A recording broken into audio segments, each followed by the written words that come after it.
My name is Lara van Pletzen. I'm with ROI Business Brokers. I'm licensed in Georgia, and I've got a strong background in financial services.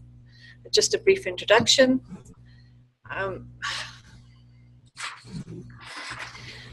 Okay, some of what I do, just the services of a business broker. We represent buyers and sellers who, are transitioning in ownership of businesses. We also help people who want to pass their businesses on to family members, and we also do business valuations. A lot of people think they can sell a business themselves, but what people don't realize is there's a lot of relationships that have to be managed, and a business broker will handle all those relationships. So the communication between the buyer, the seller, the lenders, the CPAs, the lawyers, landlords, commercial realtors, kind of like the quarterback of a football team, to put it simply. Everything we do is done with the highest level of confidentiality, making sure that the transaction is kept really, really discreet in order to protect, the seller's business. This morning, what I want to quickly do is just, give some sellers advice about how we value a business, things to look at if they want to know what their business is worth. First of all, it's important to know that a business broker is only able to give an opinion of value. So there are companies that have special licenses who can give a very specific number. We always give a range. For bigger businesses, we often suggest a third-party valuation just to narrow down that range. For small businesses, our range is, it can be used to list the business without doing the third-party valuation. And just to give you an idea, when you're looking at bigger businesses, the reason why we try and advocate a third-party valuation is the statistic is that businesses will sell 70% of the time for 90% of the price if a valuation has been done. Without a valuation, they sell for 20% of the time at 70% of the price. So whatever that fee is to get the valuation done, it really, really makes a big difference on getting close to your sales price. Anybody wanting to sell their business, it's a good idea to start preparing for that sale 2 to 5 years before they're ready. Most of the time, your business is not going to be worth anything than what you think it is. So, speak to a business broker, get that range of value, and maybe a third-party valuation. Just one tip for anybody thinking of selling a business in the next few years. The value is not based on revenues. And I get this a lot, where a lot of sellers will say, well, I do this much in sales, so my business is worth X amount. We do use sales as a rule of thumb, as a very general tool, but it's not one of the key factors of how we're going to price the business. Basically, where the revenues come into play, it gives us an indication of the health of the business. So what buyers want to see is a business that has increasing sales in the last 3 to 5 years. So that's where the revenues is really important. If you're selling your business, but the last 3 years your sales have been in decline, that will put a lot of buyers off. So just good to know if you want to sell your business, make sure that you've got a history of increasing sales. It will help. Another thing to look at. One of the key questions that a buyer will ask a seller, they will look at the client concentration.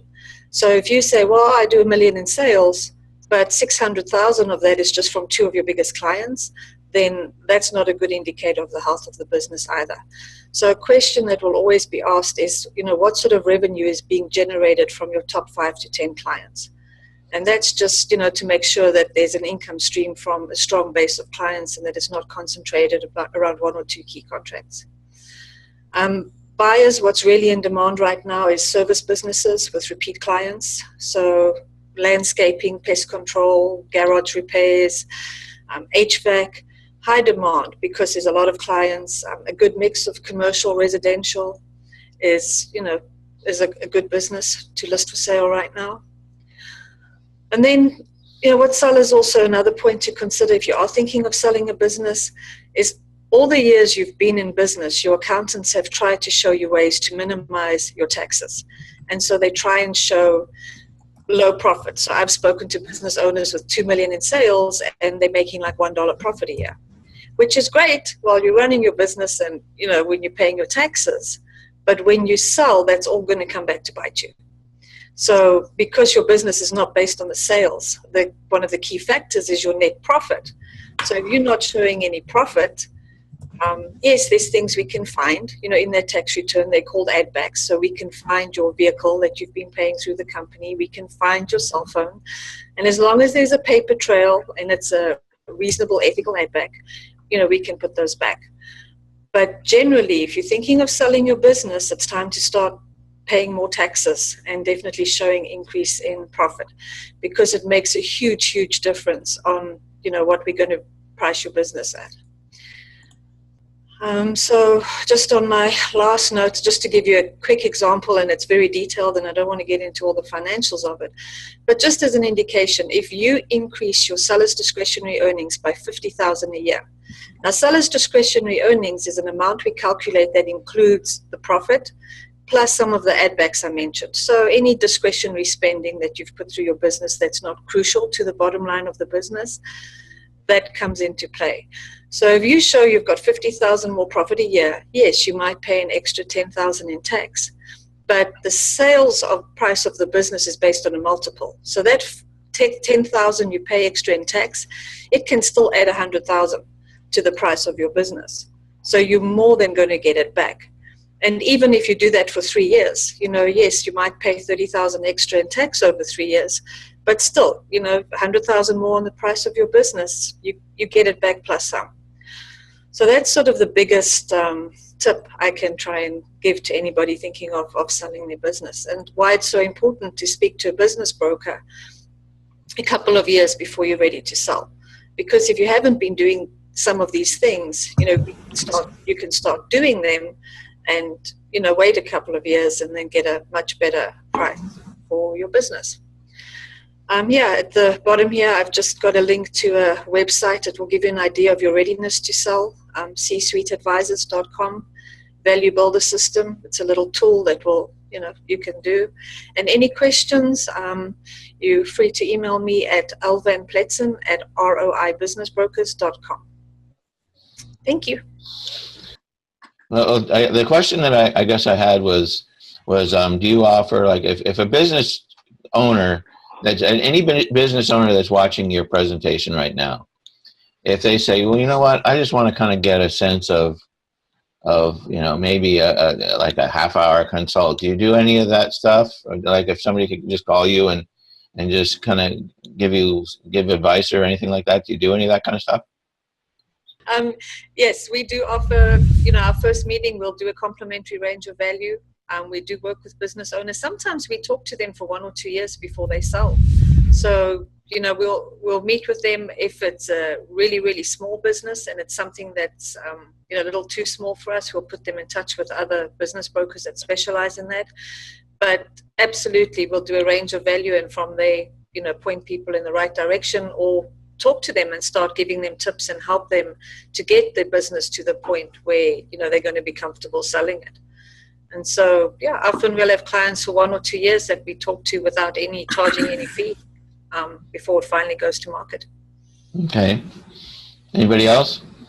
Yeah, Laura, I have a question for you. Do you ever consult or work with people who aren't quite as established as a business, but let's say they're startups and they're getting started, and sit down with them and say, hey, why don't you plan your exit strategy now?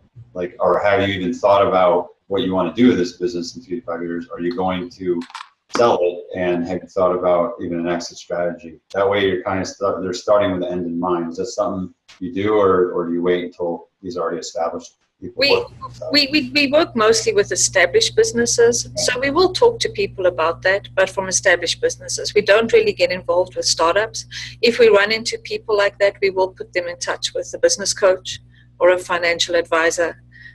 Again, everybody we meet, it's just a starting point, and that, we meet people, we don't charge anything, and then we point them in the right direction from there.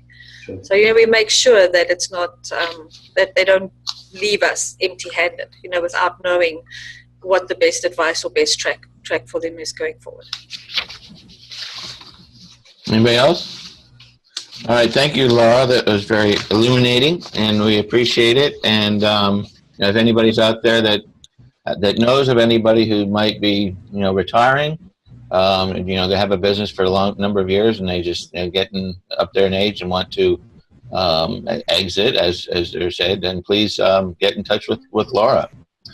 And Okay. Gabe, I just want to add to that. What we're seeing a lot of is people who want to change direction as well. Mm-hmm. It used to be just people retiring, but we see a lot of people in their 40s who just, hey, I bought this business, I built it up, but I want something different. So that Right. is. Okay, great. Well, thanks, Lara.